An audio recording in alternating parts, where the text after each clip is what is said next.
تعرف إزاي تقدر تكتب بسرعة كبيرة على الكيبورد ومن غير ما تحس بأي ملل؟ في الفيديو ده هعرفك على مجموعة من الألعاب الشيقة اللي هتعلمك الكتابة بسرعة على الكيبورد، يعني هتتعلم وتستمتع في نفس الوقت. مش كده وبس، ده انت لو عندك أطفال لازم تعرفهم النوع ده من الألعاب المفيدة اللي هيحبوها، وكمان هتنمي عندهم المهارة. يلا نبدأ.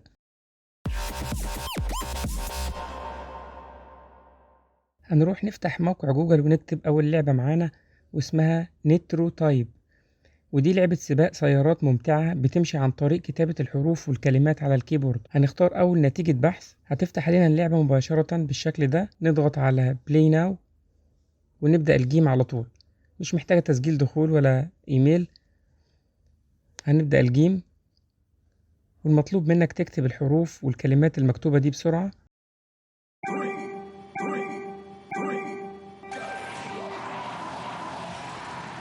وكل ما تكتب بسرعة بشكل صحيح العربية هتكون أسرع، وكل ما تكتب حرف غلط هتلاقي العربية بطأت، يعني الحروف الخطأ عبارة عن فرامل بتأخر العربية، وهكذا. جربها هتستمتع بيها جدا وهتفرق كتير معاك في الكتابة. تاني لعبة معانا هنكتبها في جوجل واسمها زي تايب. هتفتح لنا اللعبة بالشكل ده. أول حاجة نيو جيم، تاني حاجة settings، لو دخلنا عليها هنخلي الصوت مرتفع أو منخفض زي ما احنا عايزين. ماي ستيتس، ودي الإحصائيات والنتائج بتاعة اللعبة. هنطلع نضغط نيو جيم، هتبدأ اللعبة معانا، وهي عبارة عن ضرب نار أو إطلاق رصاص عن طريق الحروف من الكيبورد. يعني الكلمات اللي بتنزل دي مطلوب منك تضغط على أحرفها من الكيبورد، وكل ضغطة منك هتكون بمثابة إطلاق رصاص على الكلمة اللي انت مستهدفها وشغال عليها لحد ما تنتهي الكلمة وتنفجر. ولو ملحقتش تكتب بسرعة هتلاقي الكلمات تراكمت عليك، ضغطت عليك لحد ما تخسر المحاولة، وهكذا زي ما انتوا شايفين. نرجع لجوجل ونكتب اللعبة التالتة واسمها تايب راش ريز. هنختار اللعبة، هتفتح لنا بكل سهولة، وزي ما احنا شايفين متقسمة للعبتين، ستريت ريز وبوت ريز، يعني سباق سيارات وسباق مراكب. هنا ممكن نعمل اد بروفايل، يعني نكتب اسم، وده اسم فقط، مش محتاج تسجيل دخول ولا حاجة. هنختار ستارت، نضغط اوكي، هتفتح اللعبة وتبدأ معانا. وهنا مطلوب منك تكتب الكلمات الموضحة على الشاشة، وكل ما تكون أسرع في الكتابة السيارة هتكون أسرع، وكل غلطة منك تعتبر بمثابة فرملة وتأخير للعربية. هنا اهو غلطنا، الأبوستروف دي دايما بتضيعني، مش عارف.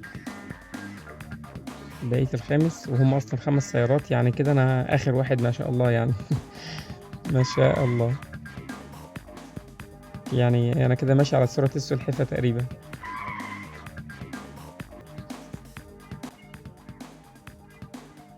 وصلت الأخير. طيب هختار المرة دي المركب أو المراكب. هحاول برضو أكتب بسرعة المرة دي. بتأخر برضو، بنتقدم، يعني أي غلطة بتفرمل وتأخرك على السباق، وكل ما تكتب أسرع مستواك بيتقدم بين المراكب.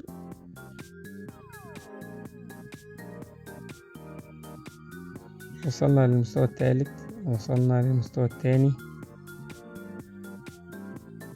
المستوى الأول.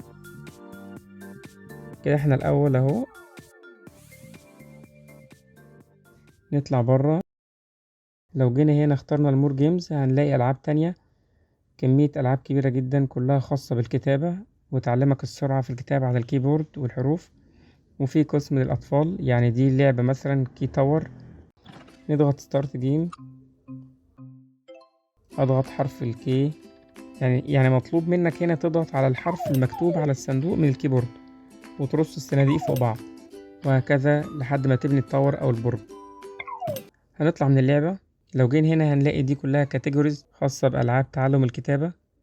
يعني أول حاجة هنا تايبنج جيمز فور كيدز، يعني ألعاب كتابية للأطفال. بعديها الأدلت البالغين، بعديها مالتي بلاير ألعاب زوجي، بعد كده ألعاب أكشن، ألعاب منزلية، ألعاب كلمات، ألعاب حروف من A to Z. كل كاتيجوري من دي جواها ألعاب بداخلها ألعاب تانية كتير. وبكده نكون انتهينا من فيديو النهاردة التعليمي الترفيهي. يا ريت كلكم تجربوا وتحسنوا مستواكم في الكتابة، وحاولوا تشاركوا أولادكم الألعاب الجميلة دي لأنها فعلا مفيدة ومميزة وهيستفادوا منها كتير. ما تنسوش تعملوا اشتراك في القناة ولايك للفيديو، وشكرا لكم، والسلام عليكم ورحمة الله وبركاته.